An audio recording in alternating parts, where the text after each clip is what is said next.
Do not adjust your digital device. What you are about to see and hear may shock and appall you. Join our hosts as they encounter countless thrills, spills, chills, and hilarity as they explore the very weirdest in pop culture. The following media is so strange, so beyond the scope of what is normal, it will make you ask the question, why does this exist?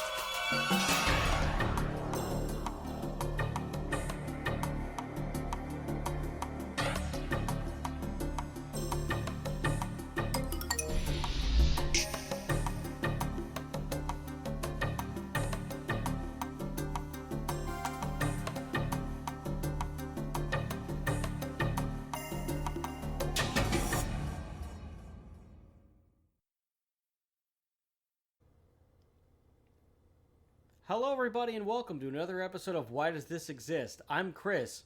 And I'm Rob. And today we're going to be talking about a remarkable cartoon that I particularly wasn't crazy about, but a lot of people loved. This is Edd, Edd, and Eddy. We'll get into details as to why I wasn't crazy about it and why other people seem to love it. And if you don't like it, then send me all the hate mail that you can by going to our YouTube channel and commenting there at our channel, Why Does This Exist? Or sending an email to whydoesthisexistshow@gmail.com and saying, wow, Chris, what a degenerate. How could you hate this show? You can also find us on several other places, which includes Podbean, YouTube, which we mentioned, Apple Podcasts, Google Podcasts, Spotify, Amazon Music, Audible, Pandora, TuneIn, Alexa, iHeartRadio, Player FM, Listen Notes, and Stitcher. And thanks again for coming here and checking us out. And if you want to give us a couple of bucks, we would really appreciate it. You can do that by heading over to our Patreon. That's patreon.com/whydoesthisexist.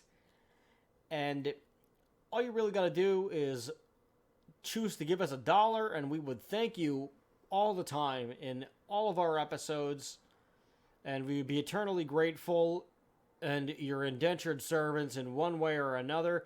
If you want to give us a few more bucks, you could even choose a show for us. That's right. You could tell us what you want us to talk about, and we will talk about it within reason. And that'll be in our entire show, and we'll do it, and we'll thank you, and we'll try to answer everything that you want us to answer. And if you want to give us some extra dough, I think it's about $10, we have plenty of bonus content available for you. So you get the other two perks, excuse me. And you will also get the perk of the bonus content, which includes watch-alongs with our commentary and reactions, some excess banter. We also have some listen-alongs to some tunes from some of the artists that we have listened to on the show, including Wesley Willis and Blowfly, which we just recently had an episode on. So if you want to check that out, that would be great. And we've also got some cool watch-alongs, like some wrestling matches between Sting and Vader, as well as Heil Honey, I'm Home, a sitcom that some idiot made about Hitler in the 1990s. We have a regular episode on that. So if you want to check it out, that would be swell. And we most recently have added the pilot episode of the Clerks animated series. So if you want to hear our reactions to it and you just want to listen to our banter and our stupid mouths run themselves, you can do that by heading over to patreon.com/whydoesthisexist. Give us a couple of bucks. Be our best friend. Thank you so much, and let's get on with the goddamn show. Hey, what a smooth transition. Yeah. Wow, hard worker. So I didn't know that you didn't like this show. I thought you did like it. No, I watched it a couple of times. I just never saw what the big deal was. Oh, because this is one of my favorite. This is actually one of my favorite shows. That's the reaction that I always end up getting when someone mentions the show, and I tell them I wasn't crazy about it. The other side is always, what? How could you not like this show? This was amazing. It was one of my favorites, and I don't know. It just didn't. Well, oh, you just okay. I was gonna say, like, well, try to plead your case. Why? What did you see? Think was bad about it? And there was nothing bad about it. I just didn't. It just didn't do anything for me. I just looked at it and I was like, okay, I like pretty stupid things, but this is stupid even for my standards, and those are pretty low. So for whatever reason, it just did not do anything for me, and I will never understand why. I've watched it. If it's on, like, I've kept it on. Yeah. Like, I've never told anybody, oh, change the channel.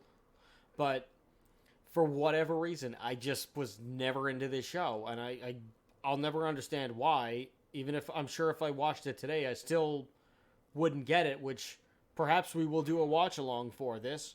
Maybe we won't. But for some strange reason, it just didn't do anything for me, and I'm not sure why. It had all the makings of a cartoon that I would like. Yeah. Goofy animation style, some really weird lore to it. Well, I mean, not really lore, but like the fan theories are really interesting, which maybe we'll get to, maybe we won't. I don't know what we're gonna say, but it just like there was just something about it that I didn't like, and I don't know why. It just didn't do anything for me. Maybe I mean, being just growing up in the suburbs, maybe it's more relatable for because you grew up in the city. I don't know, because I have people, because most of my friends also grew up in the city, and they love this show. I, in particularly, like, my brother loves this show. The only reason why I ever watched it was because my brother had it on, and I mean, he's younger than me, but like, he, I don't know. Other people really liked it, and for some reason I didn't, and I don't know why that is. That's interesting. I love this show. It's one of my favorites. Like I said, I think it's hilarious. I like that it's got like It's got like a lot of callbacks to like classic cartoons. Like there's a lot of like slapstick comedy and like like that old like Looney Tunes kind of feel to it.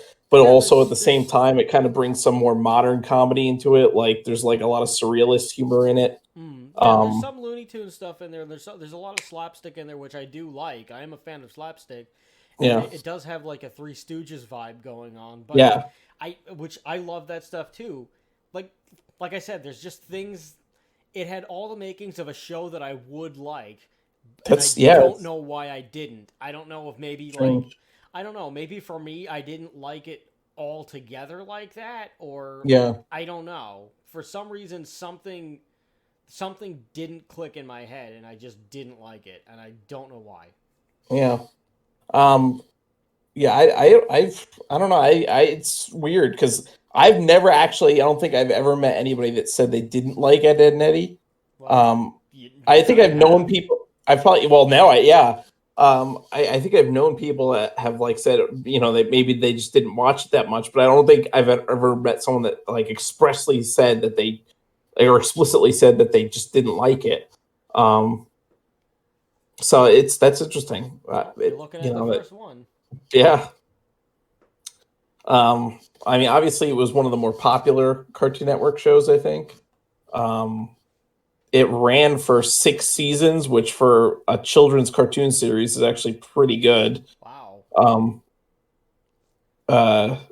Although season 6 was just one episode, I think it was like it was the movie, maybe. Yeah, it was the. Well, so they consider the television film season 6. The series finale, according to Wikipedia, and we all know that that's accurate all the time, was apparently. That was the finale of the show, and it was like the first and last episode of season 6.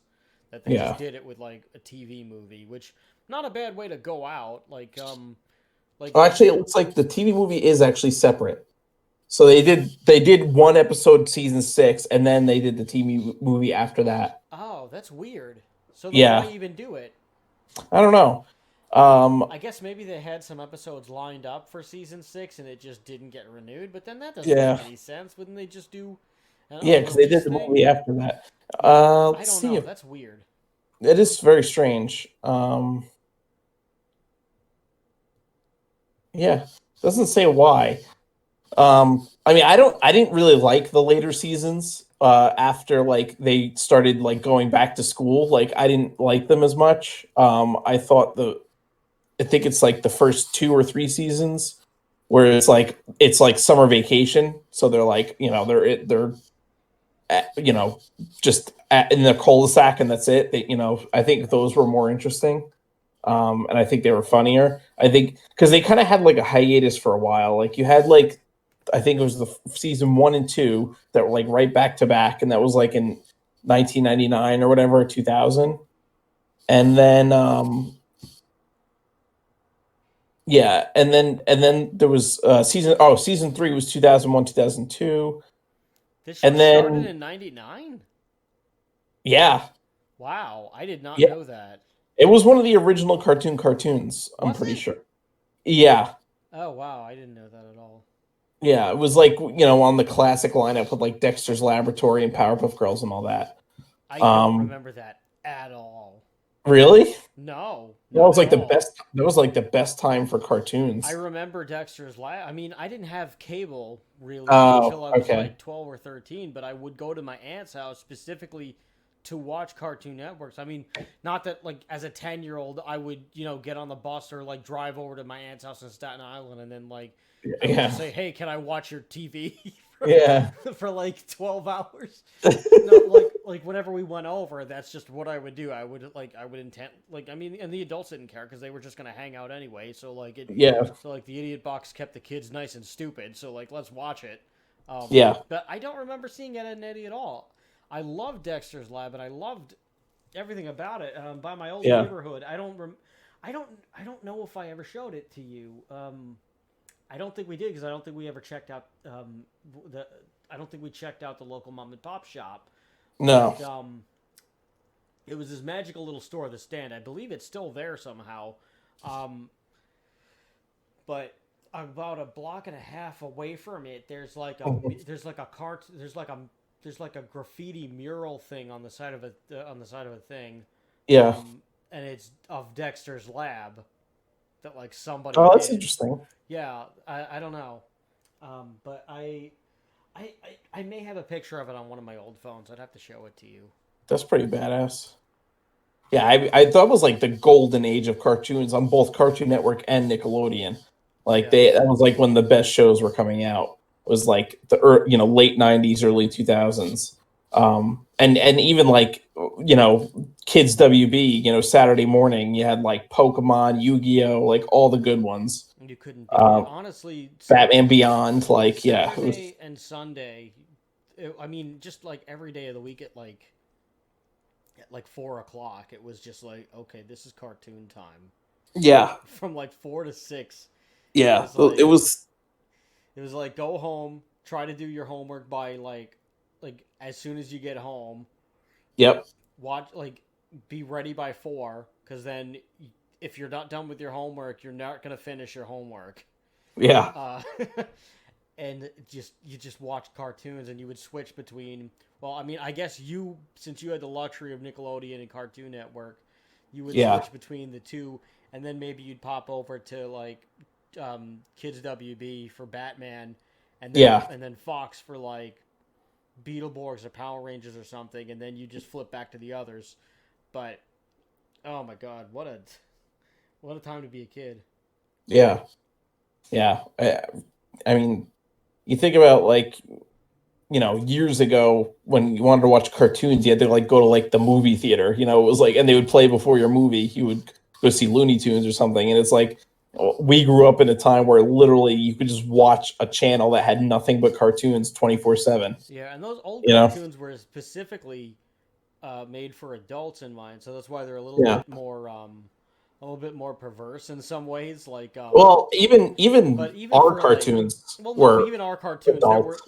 were were themed, they had like they were themed for children, but they had plenty of adult jokes in there that they'd like Yeah. manage to slip past the censors. Where like watching it now, Yeah. it's like, how did they get away with this? And then of course you find out, if you ever watch the interviews or anything with some of the creators, they got those jokes in by trying to like put by trying to get worse jokes past them, Yes. so that Yeah. like the censors wouldn't notice them. But oftentimes they would get rid of the jokes that they wanted, and they would approve the worst jokes.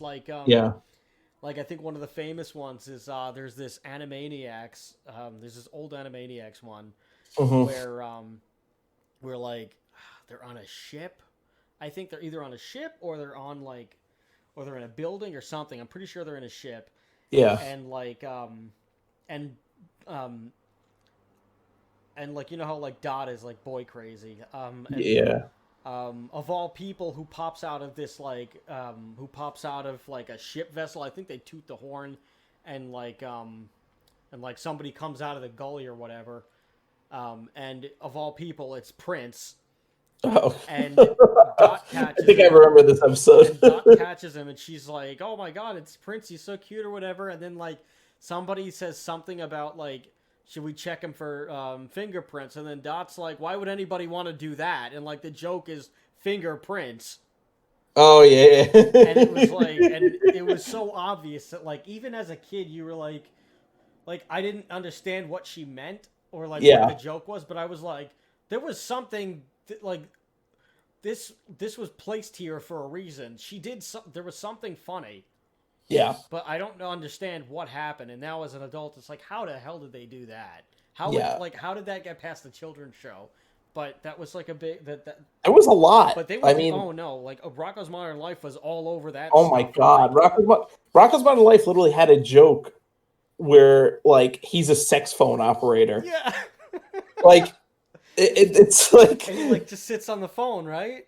Yeah, and he's like, oh baby on the phone, and like there's a sign that says like think sexy or something like that, or like yeah, or like Chokey's chicken, like come on. Yeah. Or like what was another good one?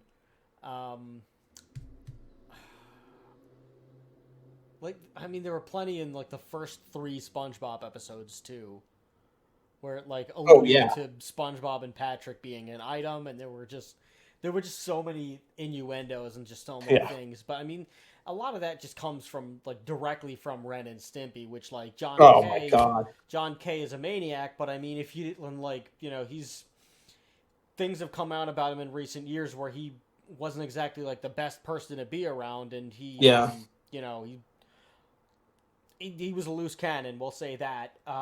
If you want to find out a little bit more about John Kay, then, you know, do your homework. I'm not here to trash anybody, unless they are extremely perverse. I think John Kay really just had a series of mental issues, and this is kind of what happened. But I'm not excusing his behavior. This is just something where we don't have enough time to talk about that stuff. Maybe we'll do a Ren and Stimpy episode down the line, but Ren and Stimpy just never stopped pushing that envelope. Yeah. Yeah, that Ren and Stimpy was I think the worst of all of them. Yeah. You know, in terms of adult jokes. I mean, Edd Eddy didn't hide anything.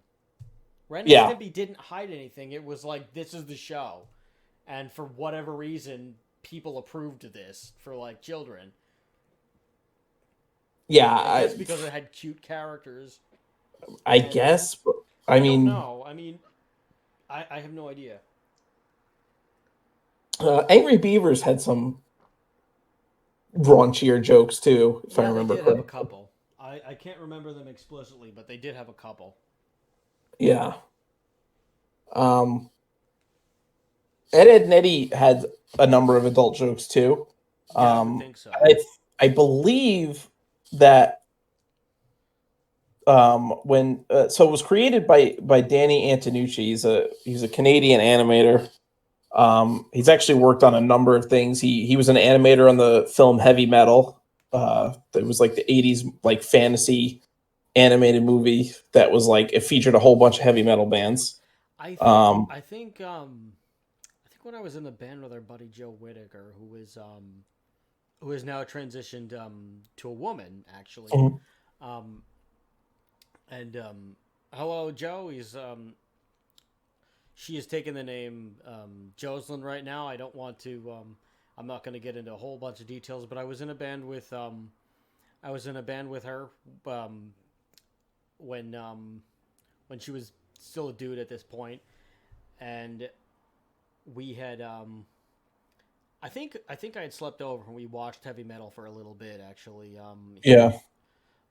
Then he had it on VHS, or I guess she had it on VHS,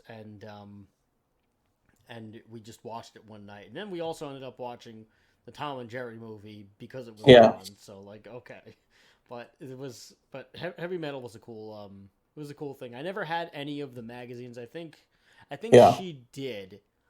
And I don't know if our friend Chuck did, but I've run into a couple of people over the years who have had a copy of who have had an issue of heavy metal. I've come across it, but I've never purchased it. I've looked inside, and it was a pretty cool thing, but that's another story for another episode. It's interesting that the soundtrack of that movie, actually, most of it isn't heavy metal bands. Actually, it's mostly rock bands, and they have a few like there's Black Sabbath and I guess Blue Oyster Cult you could almost consider heavy metal, like early metal, I guess you could say. Isn't Saxon in that? No, that's probably the second one. I think the second one had more like 80s metal bands. I think the first one was more 70s rock bands because it came out in 81. Okay. And I think the second one, when that came out, had more like the 80s heavy metal bands. Okay. Or that came out it was Heavy Metal 2000, and it came out in 2000, so it had more variety of metal bands, I think, because it was more modern. Oh wow. Anyway, Danny Antonucci worked on heavy metal. He also worked for Hanna-Barbera, doing various animated on various shows, the Smurfs, Rumpelstiltskin, Scooby-Doo show, like a bunch of 80s cartoon shows, and wanted to do a children's show because I guess at the time he was working on more adult things and he wanted to kind of like chill out a little bit. So he pitched Edd Eddy. First, he actually went to Nickelodeon, and Nickelodeon basically told him that if they were going to give him a deal, but they would have like creative control. And he didn't want that. He wanted to have full creative control of his own show. So instead, he went to Cartoon Network, and they're like, you can have full control, and they put it on. So that's why ended up on Cartoon Network. But basically, he like made it like kind of based it off of his real life growing up. Oh, wow. And some of the characters were based off of kids that he knew in the neighborhood and himself, so, but I think, because he had, worked doing both children's and adult animation. I think that's why he kind of like threw some adult jokes in there too, because he knew like adults would probably watch the show, either with their kids or like, so I guess he figured it would be like good to have some, more adult humor in there too. I mean, I think that's a good balance. I think you should trickle in a little bit, but like you can't go overboard. Well, yeah, you can't be too extreme. Yeah, I mean, chances are you're gonna like the show's gonna air on a Saturday morning. There's a good chance of that. So, well, I mean, I guess now it's just gonna air whenever, and it doesn't really make a difference because we have streaming services. But back then, the logic was just more or less, this show, if it's a hit, it's gonna go on a Saturday morning slot, and then you're gonna be, then you're gold, and there's a chance that the parent is going to watch it with the kid just because, how much time do they really spend with their kid, so they're going to do it this way. So you might as well pepper in a couple of adult jokes. I will say from personal experience, when you have a kid on Saturday afternoon or Saturday morning, adults do not have control of television. That's just a fact. It's the kids' turn. But basically every day we have to, most of the day is his shows. So yeah. So that's that I think they do that just so the parents don't go like literally insane. Yeah. Although I have noticed with most newer shows, there's not nearly as much adult humor as when we were kids. No, I don't think so. I think because everybody's a lot for some stupid reason people are more sensitive now to things, and also people are more keen to pick up on things. If Yeah. something's there, they're like, if one person doesn't get the joke, then like there's all of a sudden there's 10 people on Twitter who are mad and 80,000 people who have nothing better to do than retweet something they really don't even know what the hell it is. Yeah. So like you just don't even want to do it. I mean, they've pulled back on SpongeBob a lot I know, I've heard. from like season 3. Like I won't say that it's an unrecognizable show now, but I mean, the it's not as funny as it used to be. Yeah. Well, I mean, also it's been going for so. I mean, there's adult animation that's not as funny as it used to be either. I think when This is there's a certain point where you have to like kind of like say, okay, this show's been on enough. Like, let's end it. Like The Simpsons, like is one of those shows. Like The Simpsons has been on for what 30 years now, yeah. and it probably should have ended like 15 years ago. I mean, every season for The Simpsons now, I haven't watched a whole lot of newer episodes, but Yeah. every once in a while I watch a new episode. Like I'll watch the Treehouse of Horror every year without fail. And then Mhm. every once in a while I'll just watch a new show just to see like, hey, is it still good? I mean, it's still decent. Yeah. It still has its place in the world. It's still good. It still is a draw, and it still has the audience that it'll command. Um, has it has it seen better days? Yeah, of course. But I mean, it's been going on for 30 years. But it's still, I would say, it still holds its own. I don't think there's a whole lot of hilarious seasons anymore, but I think there's still like good enough. Yeah. I think the only animated shows that are still going and that kind of still hold up from like season one, and they've been going for a while, is Bob's Burgers. I think I is still pretty I hilarious. It's love like, that show. yeah, I in the new episodes are just as good as it was in the beginning. You I know, it's think the like, new episodes are better because if you yeah, it's watch the old consistent. like something that we've been doing lately is my girlfriend for my birthday bought me the Bob's Burgers burger cookbook. Yeah, yeah, So yeah, every once in a while I guess like once a month now we've just been like going through the book, and like when we're like planning out our meals, we just decide, hey, let's do a burger one from the book. So we try a hmm different burger, and so far they've been pretty slamming. We've tried the Mediterranean misbehaving, and Oh yeah, we've yeah. also done the which is very healthy by the way, and we've also done the mission accomplished one. hmm Um, and what we like to do is we like to cook the burger, and we like to watch the episode that it's in, because Yeah, in the book it tells you the exact episode that it's from, yeah. which is a nice touch. And and a lot of the burgers that we've been trying are from the earlier seasons. I think the book only I'm not sure what season the book goes up to. I think it goes up to I like think it only goes up 6 or season. something, I think or it goes up to 7. season 6 to like season 6 too. Yeah, But we've been like, I really started getting into it on like the last couple of seasons. I think I had watched a few episodes here and there yeah, before we started really watching it together. And just watching the older episodes and comparing them to the newer ones, I think the show gets better every season. yeah, yeah. It really does. The other show that I think still holds up after like years is South Park, and I Yes. don't really watch South Park, but I'll like I'll catch like an episode like here or there once in a while, and like like their like grasp on topical humor is like It's uncanny. it's bar none. Like they like if something happens in the world, they'll come out with a South Park episode, and it's like perfectly like explains what the issue is and makes fun of it at the same time. Like it's like Yeah.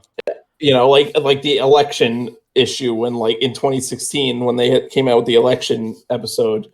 Yeah. Like a giant douche versus a turd sandwich. It's like the perfect analogy for our electoral system. I Like, actually watched that one the other day. It still holds up. yeah. I think one of my favorite parts is when I forget it's what is it like Mr. Garrison that's running against Hillary or something. I don't Yeah, this remember. was a more recent one. It is Mr. Garrison, but he like basically ends up like going crazy, and he ends up embodying like Trump. Yeah. My favorite part from that is when like they're on the debate stage and basically like Hillary's people are like, just say whatever he says is a lie. That's all you have to do. And whenever Yeah. you respond, say whatever he says is a lie. And he goes up on stage. He's like, listen, everybody, this lady is clearly the best choice for president. I'm not a politician. Vote for her. And then it goes to her and she's like, everything he just said is a lie.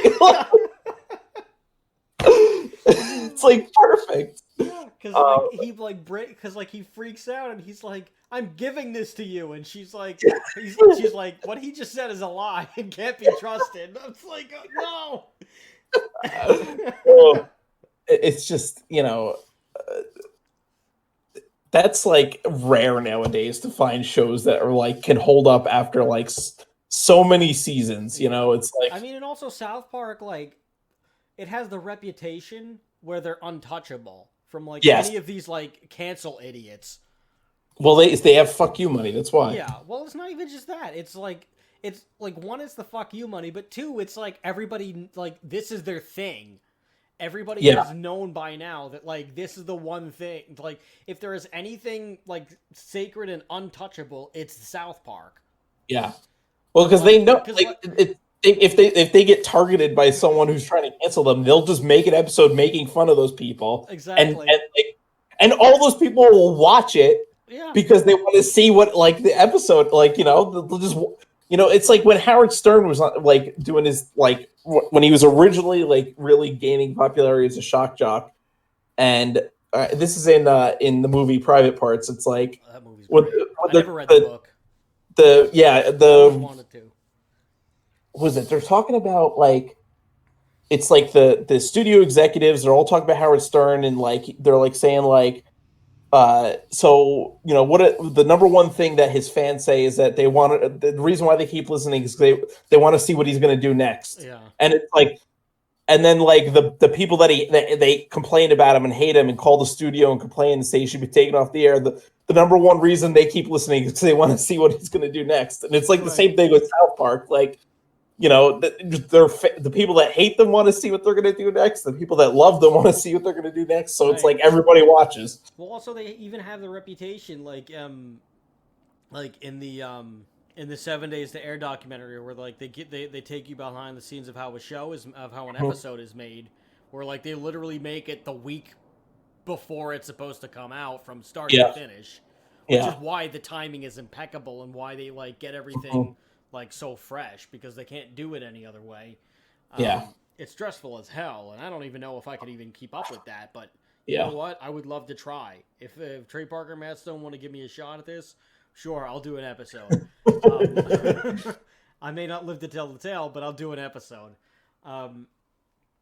But in the Next Day Air episode, it's like they're talking to somebody, and he says something along the lines of like, yeah, people get offended, and people have like said, hey, this is like, I can't believe they did that. This is offensive. We should get them pulled. We're like, this is the one time in history where like the whole like Comedy Central's like and like the whole rest of the world looks at the person who's like accusing South Park of being offensive. They're like, yeah, didn't you get the memo? This is the show, you idiot, and like everybody just ignores them. Yeah. It's the only instance where I've seen where they can really get away with that much. And it's amazing. And it shows that, despite what the internet and what a lot of media and what this cancel culture hype BS is telling you, there's still people with some balls left in this world. Yeah. Well, it goes to show you, if you just keep doing what you're doing and you ignore all the nonsense, then it's still going to happen for you. So, like, don't even worry about it. And don't sweat the small stuff. I mean, if you're a good comedian and you're good, at writing jokes, like no matter how offensive they are, like or like off color, we'll call them. If they're funny, they're funny. I mean, you just have to have a thick skin too. Like that's really the thing. Is like you have to have a thick skin. Like Anthony Jeselnik. There's a lot of like he might be the most offensive comedian right now. I mean, he's not my favorite guy. I've never heard of him. he's mostly been on like a lot of the Comedy Central roasts. He does have a Yeah. couple of specials on Netflix, but his humor is about as dark as you can go. Like he's pretty funny, but he's one of those, you have to be in the mood for what he does. Like you have to go into it saying, all right, well, this is what I'm in the mood for today. Like maybe you've had like a really rough day and you're like, all right, you know what? Let me get somebody who's going to make fun of this. Like unapologetically. Like there's plenty of like there's several dead baby and dead pet jokes in his act. Oh, okay. And it's stuff that you need to be ready for, but if you know what you're getting, then you'll probably have a decent time. But if you're not ready for that, then you might want to put something that's a little bit safer, like maybe put on Patton Oswalt that day. But you can, or like Joey Diaz. Joey Diaz just speaks his mind. He says what he says, and there's nobody can stop him, and he doesn't care. If like people are trying to cancel him many times, and he's like, whatever, I'm just gonna keep doing my thing, and like nobody, and like it doesn't matter. Which is really the secret anyway. You just ignore it, and then it goes away. It might take a little longer, but you just ignore it and you go away. There's plenty of comedians that do that. Like, Chappelle, like, he doesn't really give a shit. Chappelle's untouchable, too. Yeah. Dice, I think Dice is one of those probably, like, considered one of the most offensive comics of all time, but people still... he still sells out... Yeah, he still sells out theaters all the time. Yeah, God bless him, he deserves it. Yeah. So... All right, so back to Edd, Edd Eddy. Yeah. So this show, I understand it's about. I mean, I understand. I've seen it a couple times.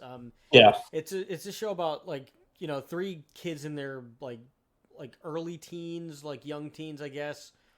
And I think they're like probably somewhere between the age of like 10 and 13. Yeah, that's what I would say.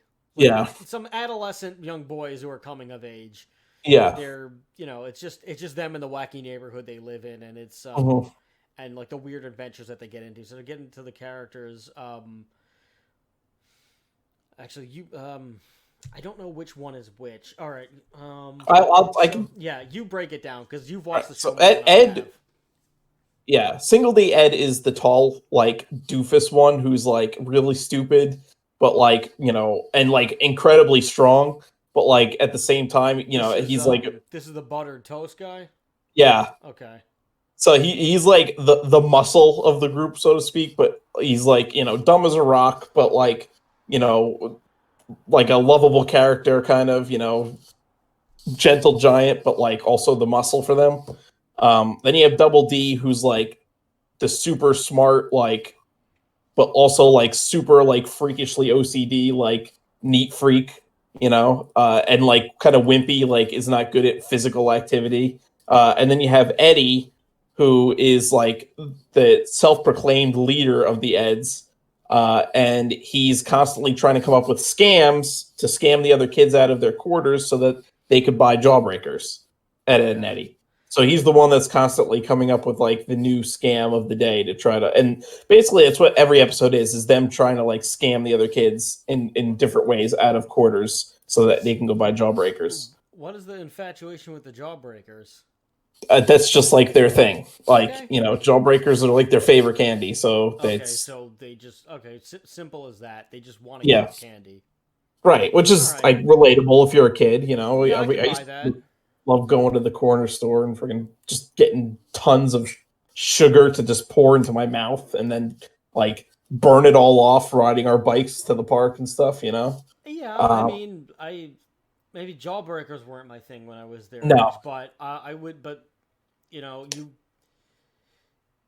used to like... You'd be hard-pressed to see me not like trying to do stuff to get ice cream when the ice cream truck came around. Oh yeah, the ice cream truck. The minute that I heard that jingle, it was like I gotta do something to get this. I gotta beg everybody. I don't even know who this person is across the street, but if I can get $1 to get an ice cream cone, then I'm halfway there. So let's do it. Yeah.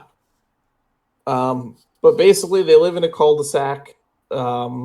They try to scam the kids out of money. There's a whole bunch of other neighborhood kids. There's Johnny 2x4, whose best friend is a plank of wood named Plank. That was the only thing that I really liked, was that he was friends with a yeah, plank.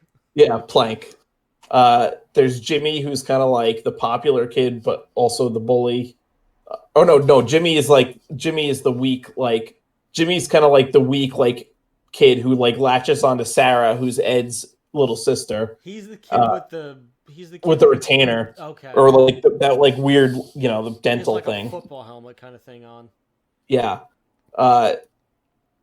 Kevin is the one that's a bully. That's like he's like a jock. He's like a racer kid. He's like a jock. He's like, okay. And he rides the bike or whatever. He's got that like bike that he rides everywhere.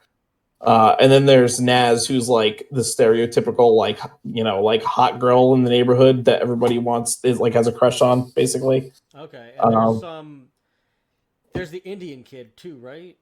Oh no, he's not Indian. He's he's foreign. He's like from an unspecified foreign country, and that's Rolf. Okay. And he's like the weird foreign exchange student who's like, doesn't get used to like American customs and is like stuck in his old ways, and he farms in like this little cul-de-sac friggin' suburb. He's got a farm on his property with like animals and stuff. So and then there's the Canker sisters, who are like these 3 girls that live in a trailer park nearby and have like a crush on the Eds and are always trying to kidnap them. Of course basically. Do. Yeah. And the Eds want nothing to do with them. Absolutely. Okay. So, and it's just like the story of these kids on their summer vacation and what they do every day. There's no parents around because it's summer and they're all the parents are at work. Mm-hmm. So basically the kids just have like the run of the neighborhood, and they're always trying to like come up, like the Eds are always trying to come up with new scams to get money. And, the rest of them are always trying to like, they all hate the Eds, but they kind of tolerate them. Okay. But like, they all know like the Eds are always trying to. The Eds are kind of like in their own little group, and then the neighborhood kids are in their group, and they kind of like just like the Eds are trying to scam them, and they kind of just tolerate the Eds. Okay. Because you always had like that in like your neighborhood. Like you have like some kids that are like. Like, I hate this kid, but like he's in the neighborhood, so let's play with him. Yeah, like, it was always like not that asshole kid. Yeah, yeah. Yeah, when in my skateboarding days, I guess I was about 13 when my short-lived skateboarding career between the ages of like 12 and 16, I want to say. There were these kids up the street from us. Their parents were like moderately Jewish. They were Orthodox-ish. Yeah. And like, I mean, they weren't like super duper Orthodox, but they were like they were religious enough. Yeah. I guess they kind of lived on the outskirts of the Orthodox community, I guess, if you will. Yeah. They had it. I think they had like 3 or 4 kids, I forget, and they were kind of like that. Well, there were the two of them we liked. 2 of the kids we liked. One of them was Morris. He was like the really cool, laid back one who was like, not what his parents wanted him to be, but he was like whatever. Like he ended up being a pretty good dude. And he had another kid. I think the kid's name was. I think his name might have been A.B. I don't remember. He was all right, just kind of like the kid who was just kind of just like more the strict middle child who was like, yeah, I'll just do what everybody else is doing. He was a pretty friendly kid. He probably turned it all right. And then the youngest brother, I don't remember what the hell his name, but the youngest brother was such an asshole. Yeah. And we were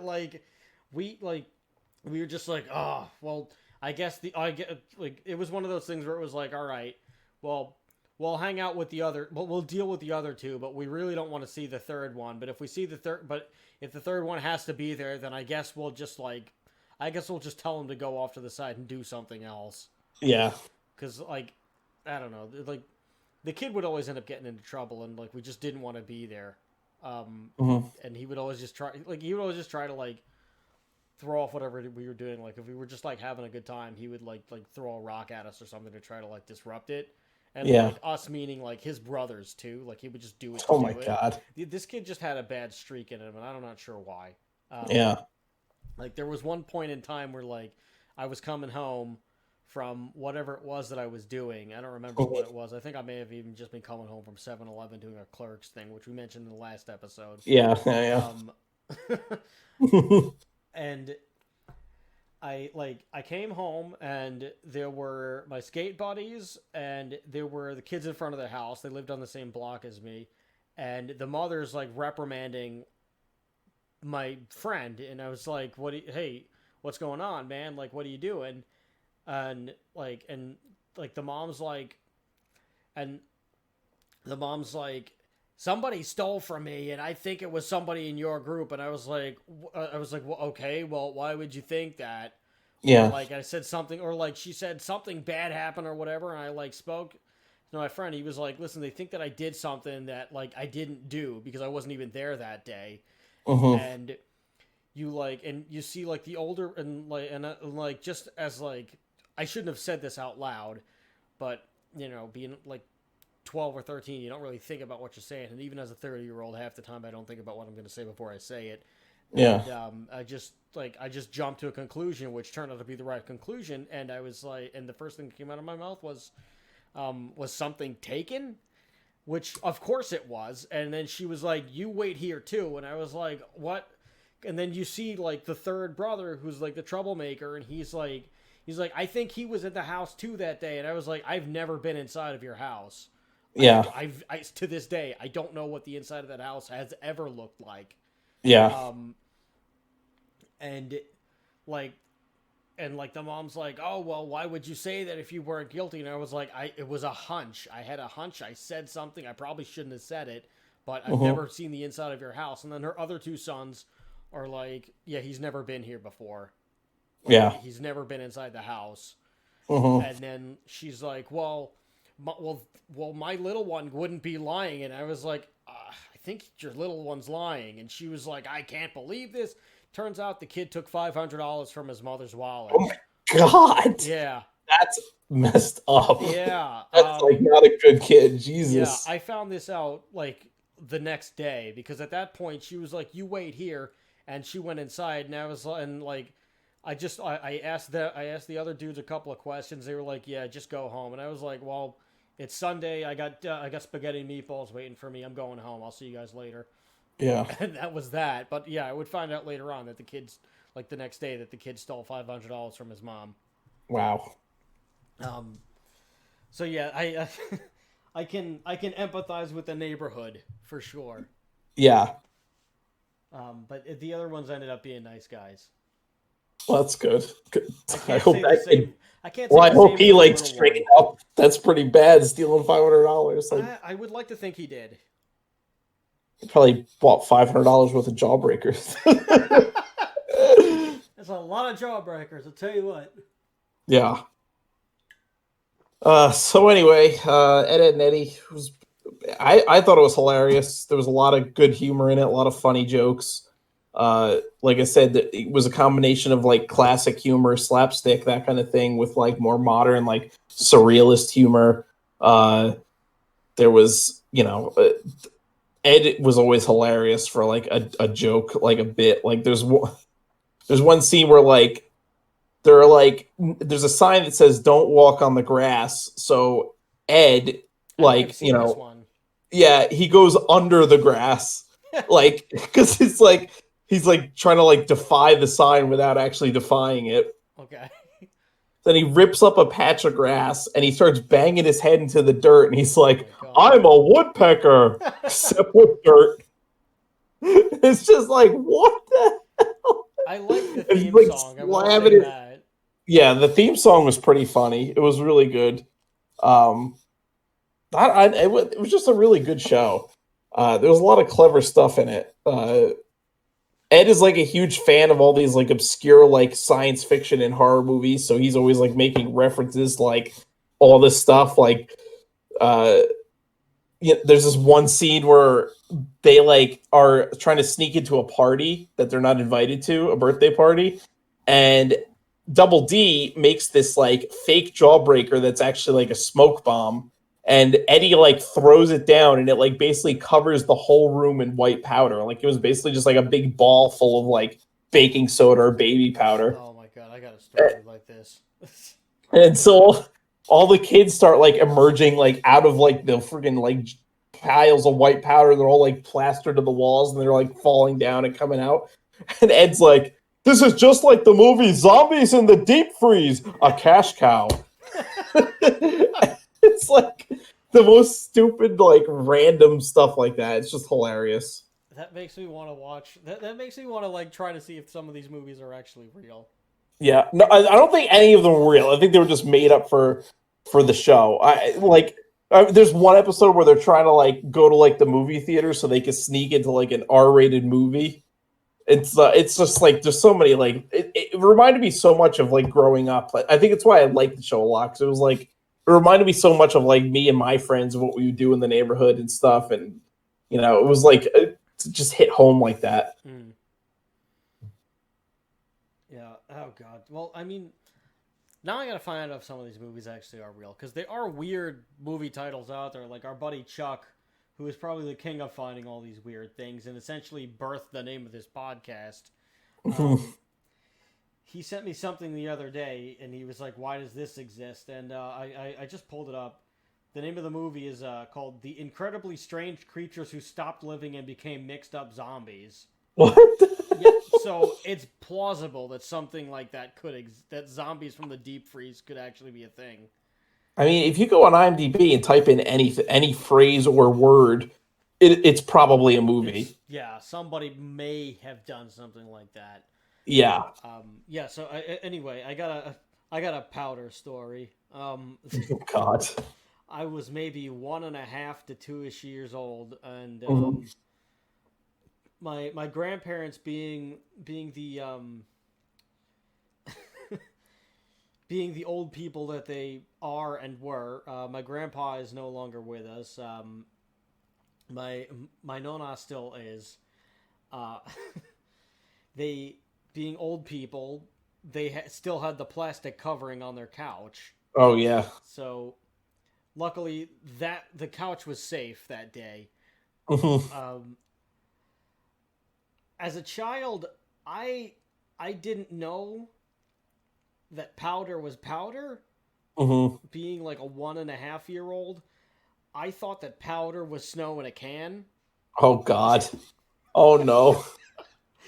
I can see where this is going. So my parents went out for a date night one time. And my grandparents, of course, watched me because they lived in the same house. So I just went downstairs. And I went to the bathroom, I opened the cupboard, and I found powder, or snow in a can, as it were. And I took the powder, I opened it up. My grandparents were in the other room watching TV, and I decided, what would be really great if I could make some snow angels right now. Oh no! So the powder is all over the couch. It's all over the floor. I'm making my snow angels. I'm having a great time. Such a great time that who should walk in the door? My parents, back from date night. And my dad is freaking out. My mom is freaking out. Everything is there. And my dad, of course, is going to do the proper thing and kick my ass. And my grandpa, who, my nonna, he for some reason, like, once you got to a certain age, he was done with you. But when you were still a child, he was he always had your back. He stands in front of me, and I'm terrified, and I'm cowering, and I don't know I didn't know that I did anything wrong. I didn't know what was wrong. Right? Maybe I was a little older, but we hadn't had my sister yet, so I was at least 2. Yeah. And I was cowering. I was ready to get what was coming to me. And my grandpa stands in front of me, and he was a man of very few words and very broken English, and even fewer teeth in his mouth. And he stands in front of me, and he looks at my dad square in the eye, and he goes, "You no hit this boy." Most of the time, he just mumbled. Most of the time it was just like, no, no, no, no, no, fuck you, no, no, no. But this time it was like, you no hit this boy. And I didn't get hit that day. They cleaned it, and my dad was like, all right, fine, but I'm not cleaning this up. Mm-hmm. And my nono he couldn't care less. He cleaned it up, and he was like, you had a fun night. Like, go, like, get changed, go to bed, take a bath. Mm-hmm. And then I don't know. I guess whatever 2-year-old reaction I gave him probably was the equivalent of I owe you one, Gramps. But that was that's my powder story. Well, well, there you go. Yeah. But one thing that I always thought that was interesting about Edd and Eddy was Edd and Eddy. I don't know why I keep doing that. It's hard. Edd Eddy. Yep, it's hard to say. It's a tongue twister in itself. Edd Eddy. Edd and Eddy. The one thing that I found interesting, I don't know how this happened, but I guess every once in a while, it would probably happen on Reddit, or maybe it was a YouTube thing, but like the creepypasta stuff, there's like a lot of weird fan theories about the 90s cartoon shows and like 2000 and like early 2000s. Yeah.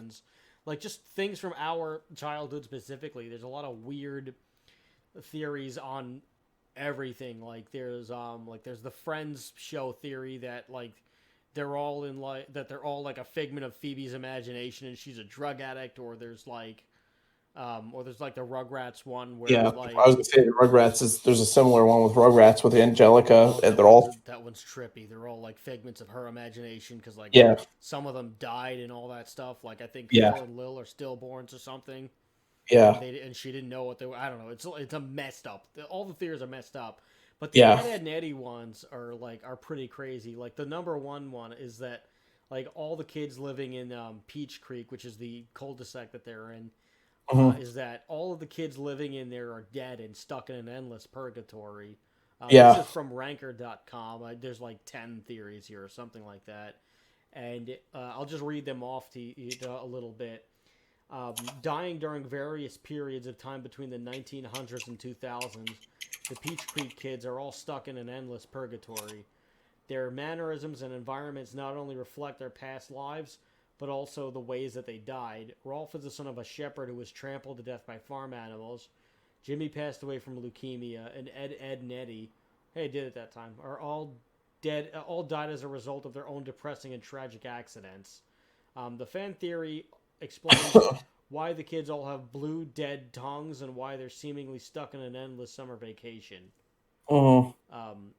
It's interesting how many of these fan theories are always like everybody else is dead and there's one person hallucinating them, or like they're all dead and their characters are based on how they died. Like it's like every single one of these like fan theories of these 90s shows is like the same thing basically, just slightly tweaked. You gotta wonder what's going on in the minds of the people who invented this. Like I know it's like, why do you immediately gravitate that all of the characters are dead? Yeah. Like, why is that the number one thing that pops into your head? They're always dead, or like drug addicts, or like it's a freaking drug fueled hallucination or something. Like there's never a happy theory. But you know what would get them happy theories? If some of these people, instead of coming up with these strange cartoon theories to hide their repressed memories or their fears, if they got the help that they properly deserved. BetterHelp gets you licensed professionals that are able. We don't have a sponsorship from BetterHelp. Yeah, I just we're giving free money right now. Free money. Free money to BetterHelp. I like Jim Carrey's podcast, so you know what? You can get BetterHelp and learn a lot more information by using the code DRIVE. That's DRIVE to BetterHelp. Since BetterHelp won't give us money, give Jim Cornette some more. Hint, hint. BetterHelp, give us a sponsorship, and we'll just BetterHelp, give us the damn money. Yeah. And a discount, because Lord knows I need it. But I don't know. We have a bunch of weird things, or like here's another one here, like double. All right, this is a little happier. Double D's hat hides a cosmetic embarrassment, like I guess he's a bald kid or something like that. But then there's something else here. Whatever lies underneath Ed's hat is a flat-out cosmetic embarrassment coinciding with the purgatory theory. What's under Ed's hat might be from the accident which led him to his death, and a standalone theory. His cloth hat and obscurity of his eyebrows are a full head expose that Double D is a cancer survivor. Why do they keep going to the cancer with this? Who is I most get likely it's embarrassed so by the cosmetic aftermath. I always thought Double D wore his hat because like his brain was like showing through his head or something. It's like because he's like smart, so like it's like he's got a big brain. It's like popping out of the top of his head. I mean, So he's gotta wear a hat to cover it. I don't. There's one episode where like his hat comes off, but you like the viewer doesn't get to see it, but Eddie and Ed do, and like Ed's like that's weird, and Eddie's like, like they like comment on it, and it's like the weird. They're like, what the hell? Like is. And then like Ed's like, don't tell anybody. Like, yeah, like one of them apparently asks him, "Does it hurt?" Yeah. Here's another one. The Eds are representations of the psychological. How many are there? Yeah, there's 10. All right, so I'll try to go through them because these are getting even weirder as they go along. I mean, I don't think anything's weirder than they're all dead and in purgatory, but the Eds are representations of the psychological outcomes of parental neglect. Oh, but I feel bad for whoever's coming up with these. Edd, Edd, and Eddy is a fun... All right. Edd, Edd, and Eddy are all victims of parental abuse and neglect, which has led them to having the extreme psychological issues they unveil during the show. This has led to the Eds to being the token outcasts, banding together as a reflection of the outcome of abuse. Ed lives in a gross basement. Double D is overly nitpicked by sticky notes with no real communication with his family, and Eddie is tormented by his older brother, leading to their own cycle of problems expressed through their anxieties, violence, and addictions. The thirst for jawbreakers. Here's the missing link, the case cracker, me in the shower. The thirst for jawbreakers symbolizes addiction. If you get the reference. Well, you do. One of my favorite movies. Mine too. If any of you listeners out there in digital media device land get the reference, good for you. If you don't forget to like, comment, and subscribe about it on the YouTube. Go. Feel free to like, comment, and subscribe, and tell us that, hey, good reference, my favorite movie. And if you don't get it, well, watch my cousin Viddy, you'll find out. Yeah. The thirst for the jawbreakers symbolizes addiction in this theory. Why the kids always have to concoct elaborate scams to get their hands on the jawbreakers is because the kids aren't actually kids. They're young adults hooked on drugs, masked under the veil of a kid's cartoon show. Oh, I thought they were going to say they were all like crack babies and like the jawbreakers are like an analogy for or crack allegory rock for crack rocks. I mean, hey, why not? Let's fuel that. While the kids are broke and scheming, in contrast, Kevin has lots of money and a garage full of jawbreakers, making him the representation of a kingpin and leaving the Eds as struggling addicts. All right, if you want to go up that allegory route, sure.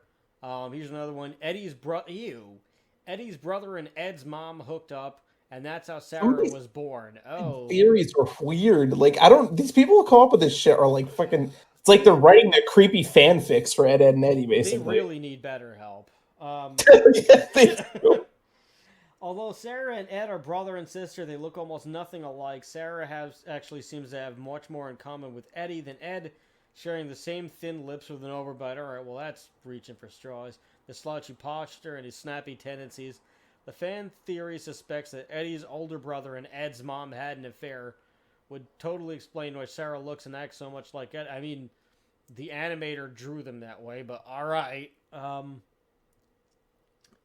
Here's number 6. Each kid in Peach Creek is an embodiment of one of the 7 deadly sins. All right, there could be something there.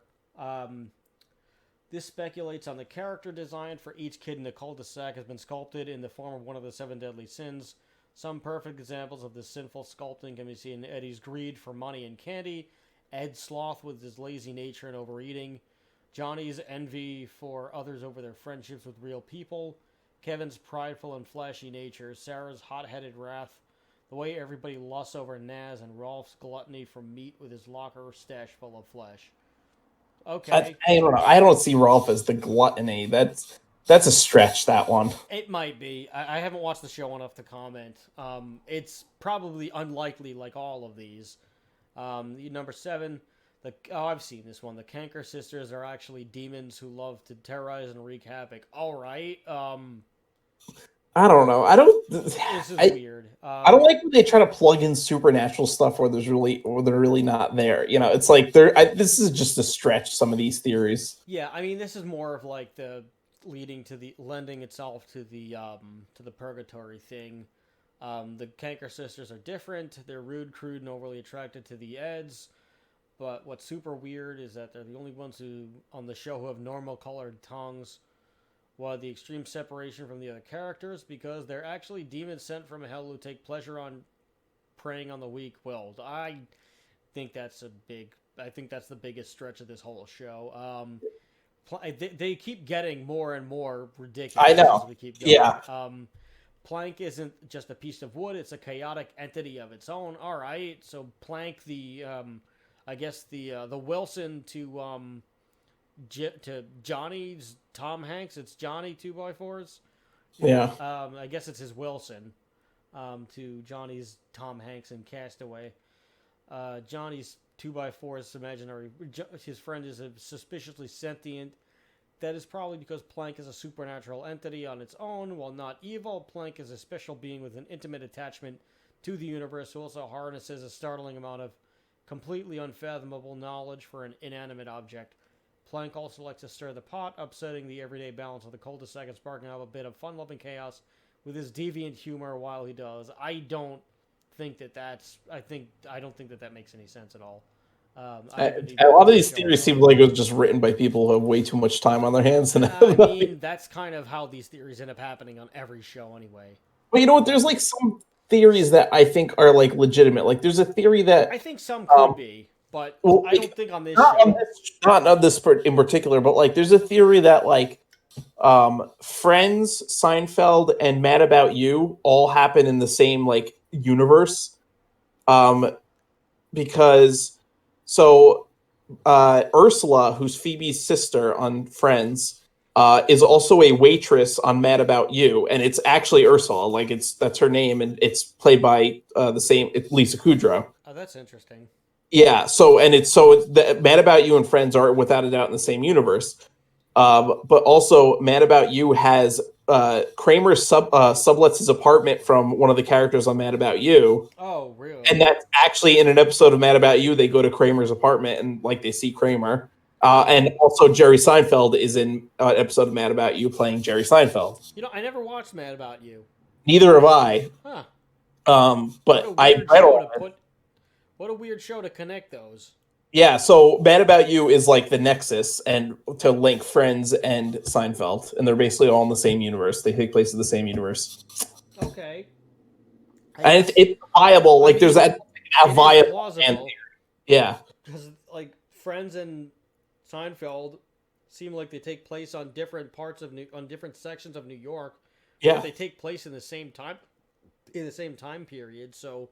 Well, Friends takes place a little bit after Seinfeld because Seinfeld ended in 98, 99, and Friends had started by then, but it was like only like halfway through or less than they only had gone a few seasons by the time. I mean, it still could take place around the same time. Like it's just Friends could take place on like.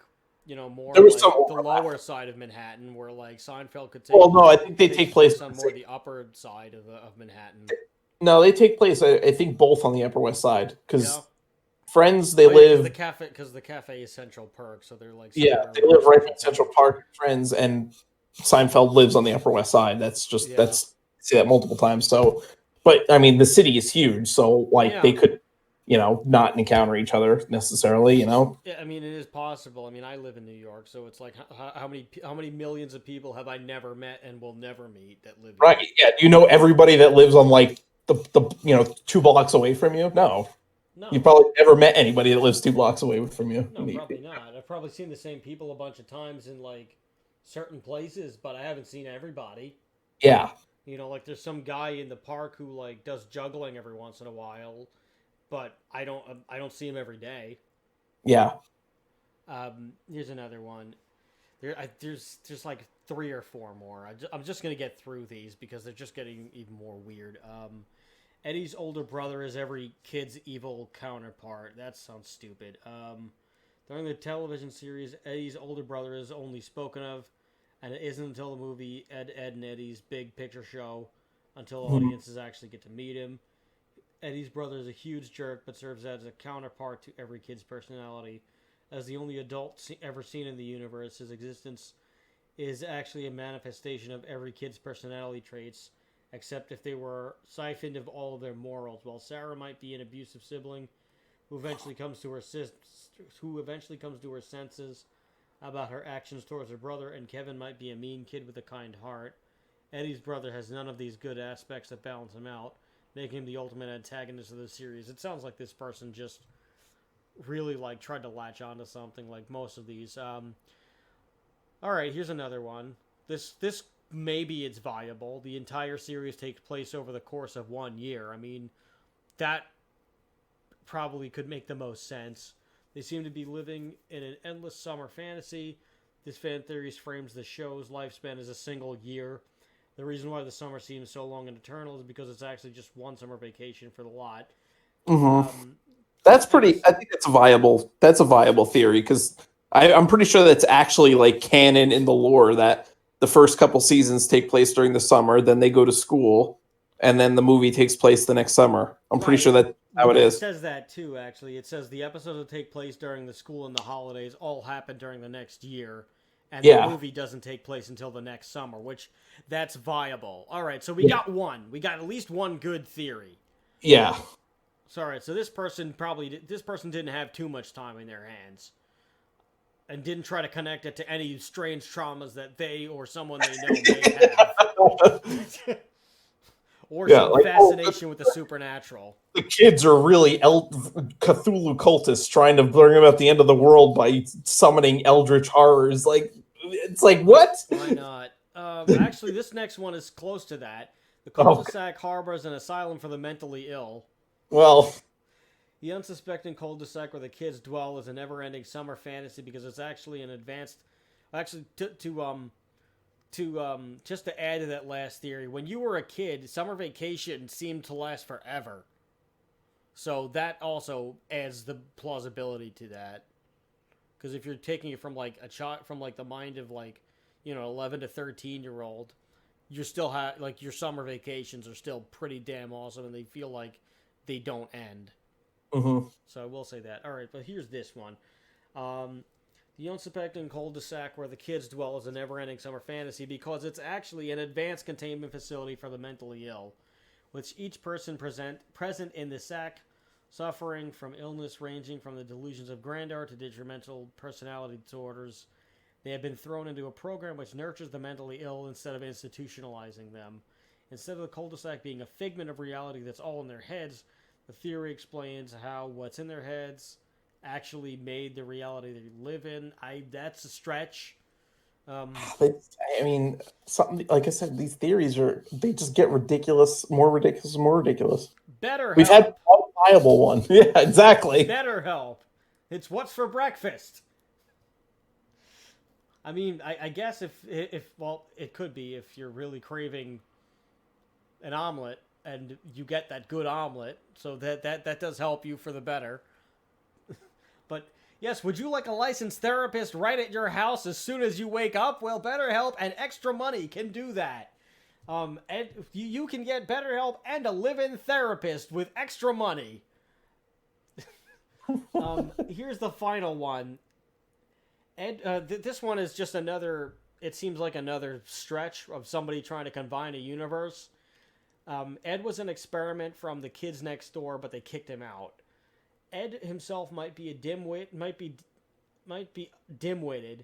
All right, this person had an error grammatically, but there's a secret that explains not only his mental state, but the reasoning behind his physical strength, sickly colored skin, and massive stature. The kids from the cartoon Codename Kids Next Door. I've seen a couple of episodes of that. It was okay, but again, I didn't. It was like one of those math shows for me also. Needed an operative who could tank through opponents and threats, so they decided to experiment with Ed. Instead of making him the massive operative they wanted him to be, the results backfired, and Ed became some sort of a monstrous goon, and they kicked him out of the out to the cul-de-sac. Okay, That's just I don't know. that's something that somebody just. It sounds like Yeah. somebody just really wanted that to be the case. Yeah, I don't see Codename Kid Next Door and Ed and Eddie being in the same universe. They're not even the same style of animation. Like, Yeah, I completely don't think that's the case. I think this is just somebody who liked both shows a lot and really just wanted to find a connection, so they just made it up. It would be one thing if like you occasionally saw like spy stuff following Ed. Yeah. Or if like there was something like just off, or if he like talking to a radio or something every once in a while, but like there's nothing there. Or even if the animation style was at least similar, then like maybe you could like have something to go on, but there's really nothing there. Yeah, I mean, like there's shows like the Jenny Tartakovsky shows. Like I'm pretty sure Dexter's Lab and Powerpuff Girls were in the same universe, because I'm pretty sure there's an episode where the Powerpuff Girls team up with the Justice Friends from Dexter's Lab. Yeah. And Monkey, at some point. So I'm pretty sure all the Jenny Tartakovsky shows were in the same universe, but I don't think any of the other cartoon shows were linked, other than like some kind of crossover event that Cartoon Network did, like where they, would have like, it wasn't even like an actual show. It was like the little like network ID kind of things, where they would have like all the cast members, all the different shows, like walking around behind backstage and stuff, and they all were friends and knew each other, like. But that was kind of like, it was supposed to be like a behind the scenes kind of thing, like.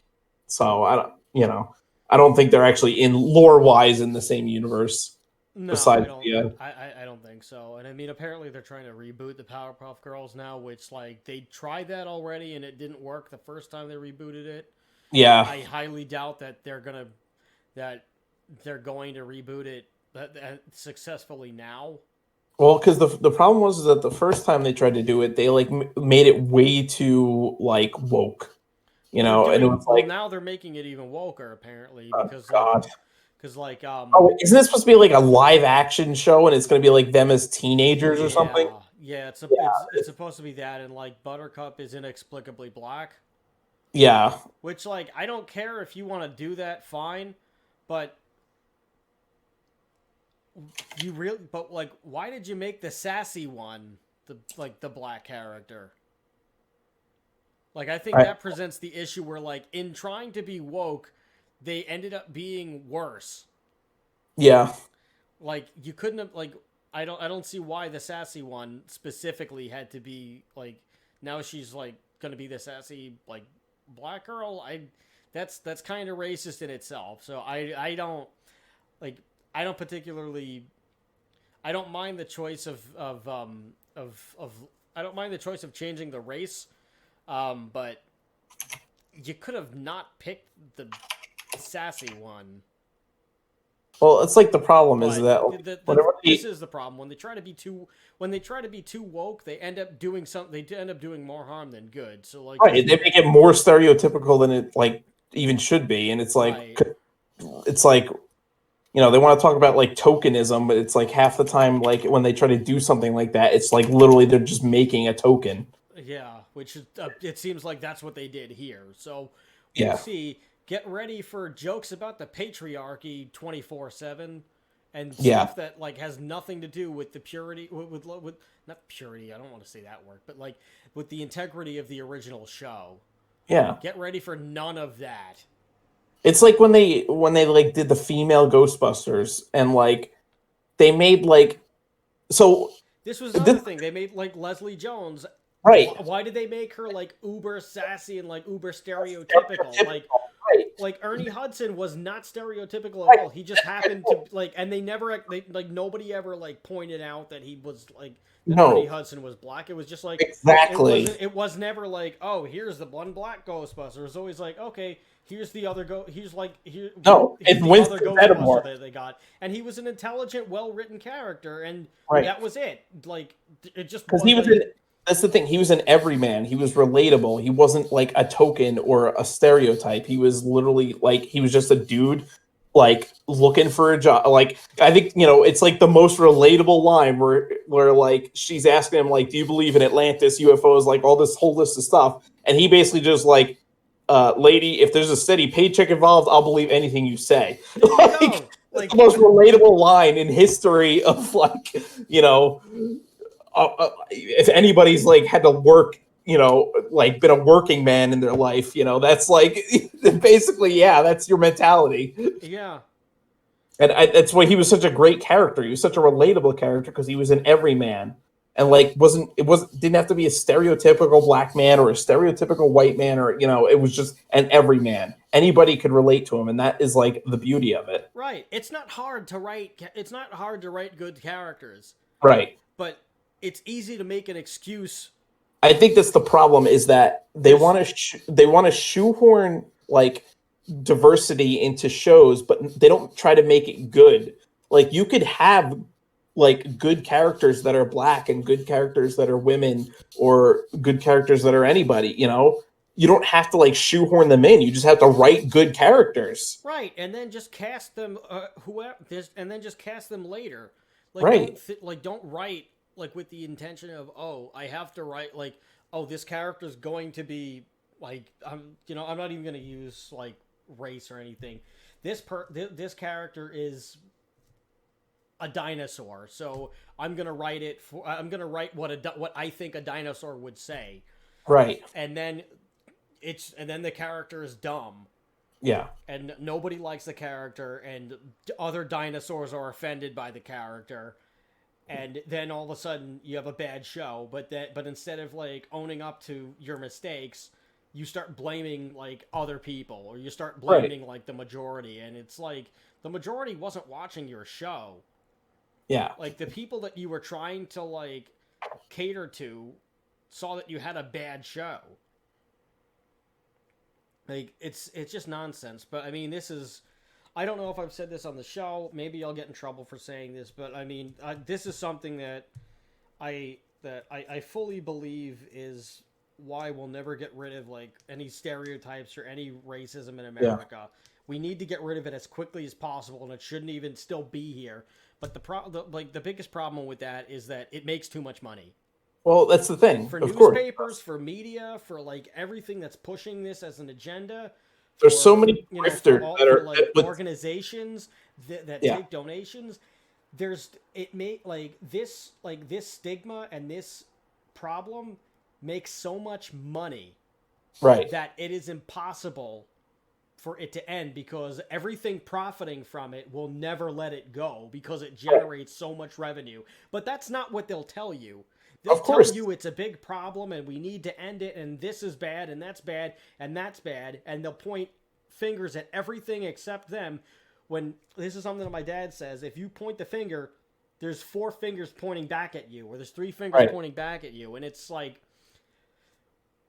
so many people are just brainwashed into believing them because this has just been a thing for so long, and the people profiting from racism, they're going to perpetuate it and they're going to keep it going. Right. And that's the biggest issue with it. Is like the way to end it is to stop giving it money. The minute that anything stops making money, it goes away. Yeah. Just like magic. Stop making it profitable. Yeah. And stop profiting. Well, it goes to show the only color that really matters in this country is green. Of course. And it's, social media is a huge part to blame too, because social media really pushes this like... Oh, yeah. The problem with social media is that, in the old days, you had one asshole that like had stupid views. They would go on the street corner and yell on a soapbox and like maybe like reach like 100 people, right? Now that same asshole goes on Twitter and makes a post and 40,000 people see it. That's the problem, is that you have like, and it's people not even just they also have ways of getting it out. Right. Well, and that's the thing. Like, I can say it. It's like I can say it, and if I have some money at my disposal, I can pay the social media platform to push it, and each dollar that I add to that, it pushes it further, and more people see it, and then eventually it'll just it'll just have a place and it'll like gain traction if I pump enough money into it. Well, it's like people now with extremist fringe beliefs can are like at the forefront of the conversation because like of social media, because like all like I said, like that guy that now would maybe like reach 100 people in like 100 years ago because they were just screaming on a street corner with a bullhorn. Now like again has a friggin' huge like audience that they could talk to, and people are like, oh yeah, I kind of agree with that, and like so they get roped in, and then it's like, and that's the problem, and I don't know. They hook you and you go down a rabbit hole, and then it's hard to Right. get out of that. And then you're in an echo chamber of like other people that say the same thing, and all you hear is the same thing. And the way social media algorithms is designed is so you only see what it's in your echo chamber to keep reinforcing your beliefs and like not challenging your beliefs. And that's the problem with cancel culture now, is that like we should be bringing like all beliefs to the like. So this is the thing, is that they want to like. There's certain things like obviously racism is like a terrible thing, and it's like, yeah, we should get rid of it. Their answer is to just like honestly, it should have ended at the civil rights movement. It should have well, been like the problem is that like instead of taking racist ideas and like showing them how bad they are by like, okay, let's openly debate, let them say what they have to say, and then we'll say, well, here's the rebuttal to that, and that it's obviously people will be like, well, yeah, that's right, like it's stupid, like it's a stupid idea. Well, now all of a sudden it's like, no, just cancel it and pretend it doesn't exist. And it's like, well, you're just bolstering those people. You're not disproving them. You're actually giving them more sympathy, because now they think that you're like, people are like, oh wow, you're trying to just shut them down and stop like them from being able to talk. And it's like you're not helping the situation by just like censoring and like deleting it and pretending it's not there. It's like, no, let them say their bad ideas so that they can be disproved publicly. Right. But it makes too much money. Anyway, let's end on a happy note. Yes. Edd Eddy was actually happened on a dare. So Danny Antonucci made the show on a dare. Mm-hmm. Just I don't know. I don't know if it was like a buddy of his or like just somebody in his family or whatever. But somebody was like, you probably can't make a children's cartoon, and he was probably like, yeah, I'll take that bet. Yeah. And here comes Edd Eddy, and he was like, yeah, I'll make a children's show of my own. And that was when he was designing a commercial, and he drew up Edd Eddy. He drew them. He got excited, and he just like spent months developing a show, and he like pitched it to Cartoon Network and Nickelodeon, like we had said earlier. Mm-hmm. And then he got his creative freedom, which is a beautiful thing if you can get it. Yeah. And it ended up working. Yeah. So, like, kudos to this guy. Yeah. I came out with a great show. It's won multiple awards, and I thought it was one of my favorite shows when I was a kid growing up. I think it's on HBO Max, so if anyone wants to watch it, there you go. Go check it out if you haven't seen it. It's funny. It still holds up today, I think. I was watching it recently, and I was still laughing at the jokes. I think it has aged very well, which can be hard for cartoons. Sometimes they get kind of stuck in a certain time period, and they don't age well. But Edd Eddy has definitely aged well. The jokes still hold up today. Still relatable today. So I think it's great. Alrighty, and I would like to watch the show again and give it a shot. So like maybe we will at some point do a watch along, and that would be pretty great. It'd be nice to see that, and I'll see if it still holds up. Yeah. But that is the show. Are there any other closing thoughts that you have to say about this? No.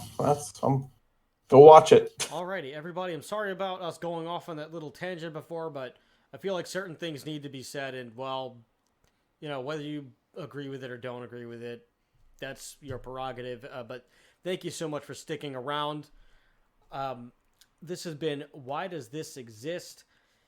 If you want to give us a comment, you can do so on our YouTube channel. You can also like, share, and subscribe to this video so that more people get eyes on it. And You can also drop us a line at whydoesthisexistshow@gmail.com. And if you want to give us a few extra bucks, then head on over to the Patreon, patreon.com/whydoesthisexist. You can also find us on Podbean, YouTube, Apple Podcasts, Google Podcasts, Spotify, Amazon Music, Audible, Pandora, TuneIn, Alexa, iHeartRadio, Player FM, Listen Notes, and I believe we're on Stitcher. And we should have our social media ready to go.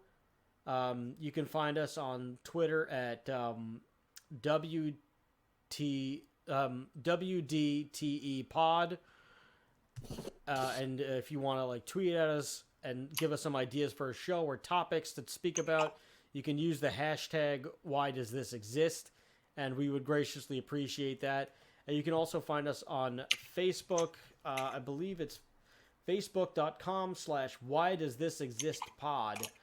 And in the next week or so, maybe when this is up, we will have our website up. We are in the middle of designing it with Squarespace.